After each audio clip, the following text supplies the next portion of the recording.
Charge and Chargeability. That's the name of this episode. And no apologies to Jane Austen's Sense and Sensibility, because I think that's what the charging market needs. It's a little bit chaotic. Organized chaos, one could argue, but it needs to mature, and it needs to mature fast. This is episode 5 of the EV Boomer. A very warm welcome to you. I'm Rick, the host. I am the chief curmudgeon, and this could be one of those moments where you go, "Okay, Boomer."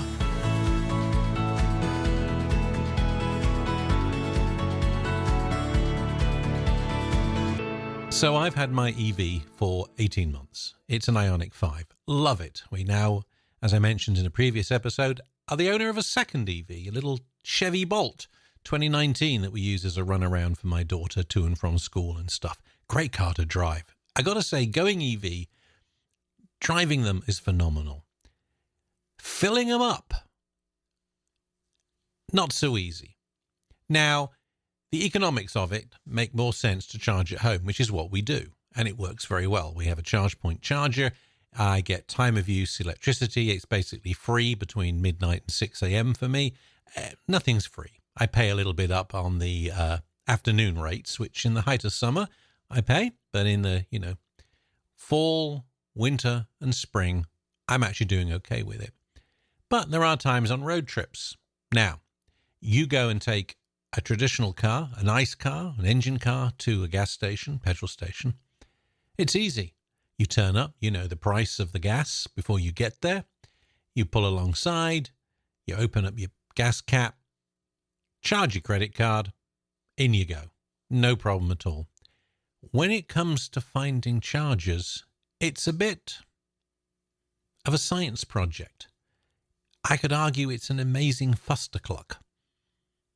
There are apps for all of this. PlugShare, Better Route Planner. Even Google Maps now is starting to show chargers and availability. I think, as I record this, Tesla Superchargers and Electrify America chargers show their availability now on Google Maps. Your car has probably got some in-car nav planning, which I'll talk about in my little Ioniq a little later on. But either way, you would think you could just pull up, tap your credit card or swipe it, and then charge. Oh, if it was only that simple. Now, in some cases it is. I can hear you saying, "Oh, yes, Iona, do that." Yes, we're getting there, and I'll talk a bit more about that later on. But right now, I have a plethora of apps on my phone. I have the Tesla app for needing when I do the superchargers. I have the Electrify America app, which I do need because I did get some free charging with the car, so I need the app for that. I have the EV Go app. I actually don't need that now. They've managed to make plug and charge work for my Ioniq. I do have a couple of other apps. Blue Dot, which I've never used, and I have the ChargePoint app. And amazingly, the ChargePoint app works at quite a few other companies' chargers, but I need them. Now, a couple of times I've pulled into a charger. I did this one time at Bucky's up in North Georgia. Got out, plugged it in, trying to use Hyundai Pay from the car, didn't recognize it. Said I could. It became a 5-minute science project. Was trying to tap my credit card, tried to do Apple Pay.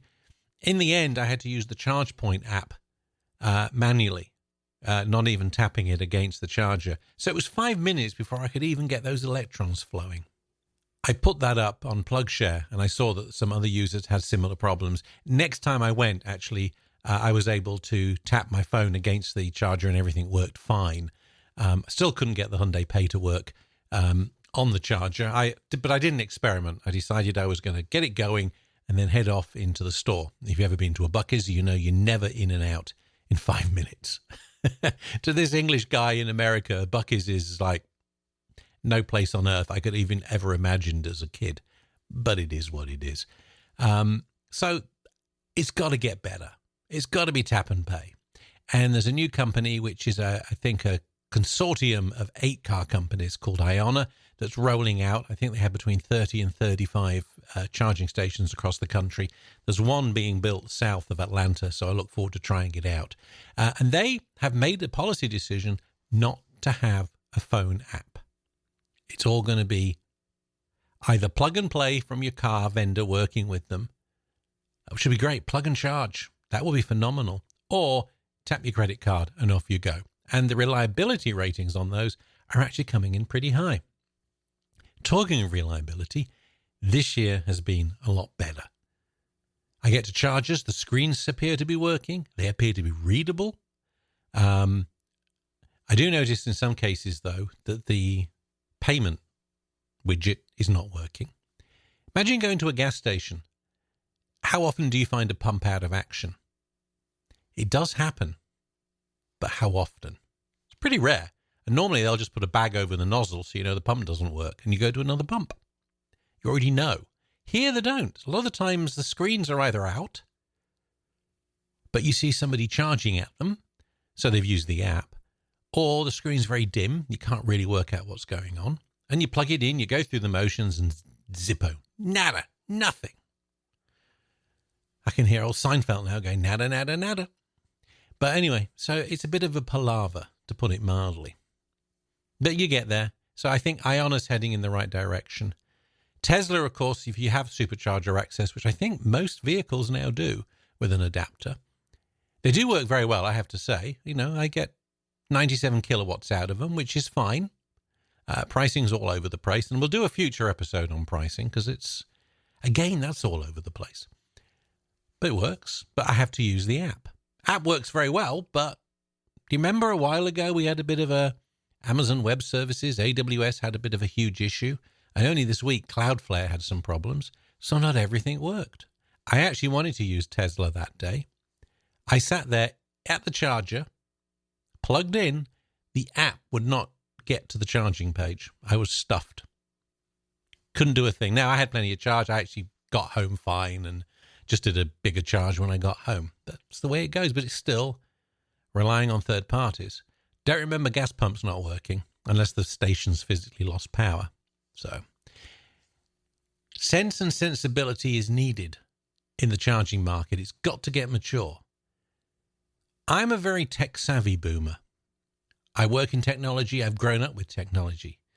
But there are a lot of people, same age as me, older, who are not tech-savvy and are not going to tolerate that kind of stuff. They want to get there, tap the card, plug it in, go. We will get there. But right now, it's a little bit of the Wild West. So we do need some sense and sensibility. What about those other hidden things that you think about? Preconditioning the battery. Nobody tells you that when you buy the car, do they really? Maybe a few of you did. Or maybe you knew about it. I live in Atlanta. It is warm probably 95% of the year, or it's acceptable. Good temperatures.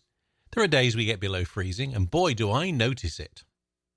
I can go from averaging 4.5, 4.6 kilowatt hour on my journey to and from work to about 2.5. So I take a hit.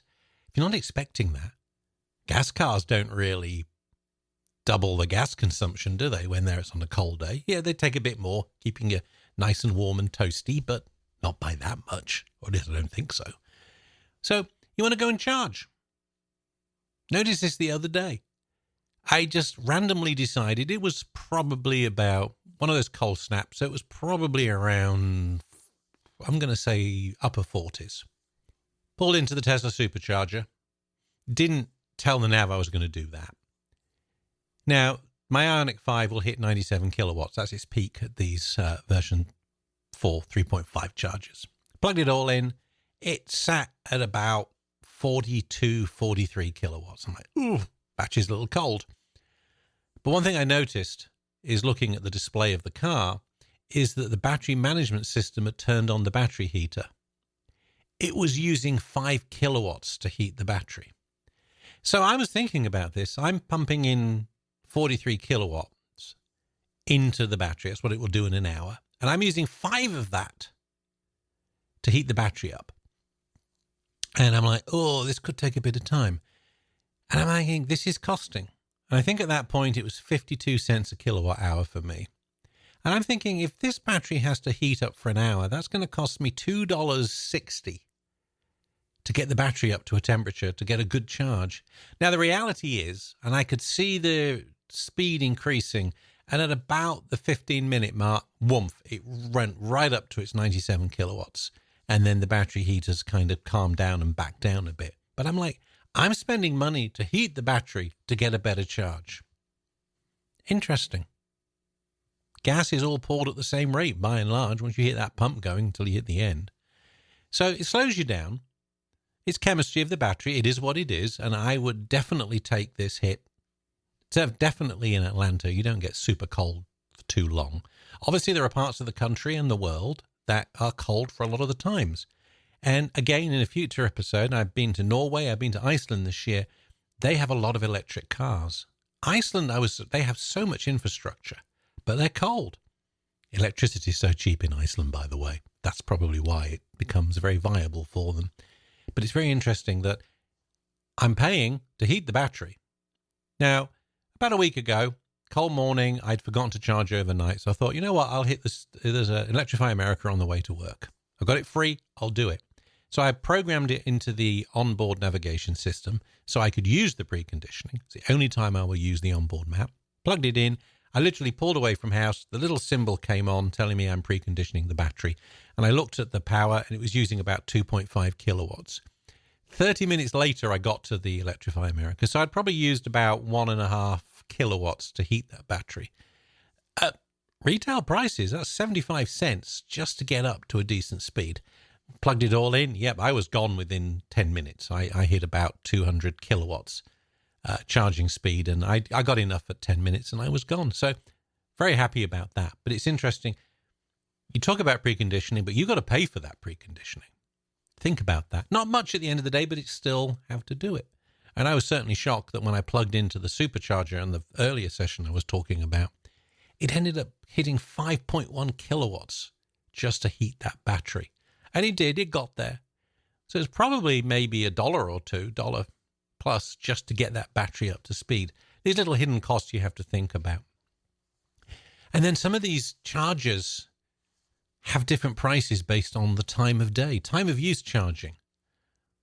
EVgo does it around me. Tesla does it. If I go at sort of 7 a.m. in the morning, I think there's one I can get it like at 20 cents, which is really good, actually. Other companies are considering it. And I get it. They want you to charge at off-peak times. But some of these off-peak times are between like midnight and 4 a.m. And they're not necessarily in the best of locations. Do I want to go at midnight, sit in my car? Probably not some of the best locations at midnight, particularly if they're empty parking lots. And you're sat there like, I guess you're like a duck at a firing range, a lame duck. At a charger, just because I can get it for 15 cents, 20 cents a kilowatt hour in the dead of night. You know, particularly if I'm traveling, I see that, it's going to cost me 60 cents now, but if I come back at midnight, I can get it for 20. No. Well, as if there's some character out there with evil intentions eyeing my car. Now, if you have a Tesla with an AX adapter, there's a thing called the EV Ject adapter. I see it a lot on X. Some samples, you plug it in, you see somebody bad, you start it going, you can get the car, you drive off. The EV Ject will just basically break into 2 bits, leave the half of it on the floor with the charger and the other, and you're gone. I have a CCS1 socket, so there isn't a device for that. Apparently they're creating one for the CCS2 in the European market, but there's nothing for CCS. Maybe there's some, maybe in the standard it's not very easy, but NACS, they're out there. So it's quite safety conscious when you think about it. But I've got the Bolt, which is CCS. I've got the Ionic, which is CCS. I don't want to go to NACS chargers all the time. And I'm not sure, will an EV eject adapter work with a NACS adapter? And by NACS, by the way, that's the North American Charging Standard, or otherwise known as, I think, J3400. That's the sockets and the plug-in sockets that they've adopted for the American market. I think all new cars built after 26 have to have it. Most cars now do, or new cars are coming with it, certainly the new 2026 models. But there's still a lot of CCS out there, like mine, for example. I have the adapter for when I go to a Tesla supercharger.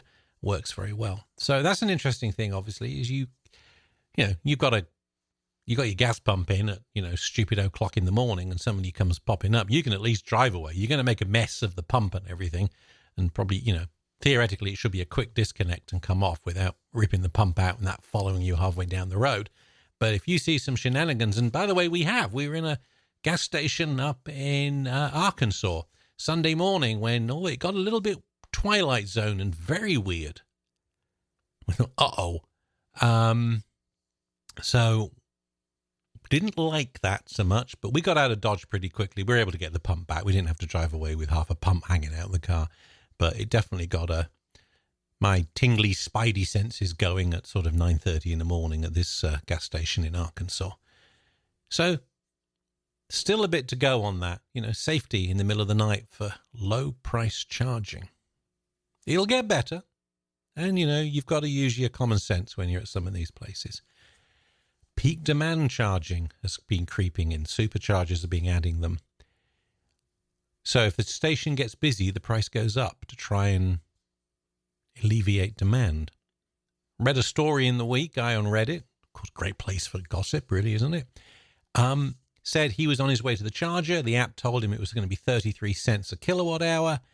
It was a mile away. By the time he got there, 2 other cars had gone in and started charging. He jumped up to 53 cents. So imagine being in a gas station. I'm going to go down there, fill up. Yeah, a little bit low. You see the sign over the interstate. It says $2.97 a gallon. By the time you get there, it's like, the pumps are all busy. It's actually going to be $5 a gallon now. You wouldn't expect that, would you? I also think there's definitely a lack of competition in certain areas for charging. Rates are all over the place. I am right now plotting rates. And in a further episode, we will look at EV charging prices, even for the same stretch of road when you have a lot of options. It's very interesting.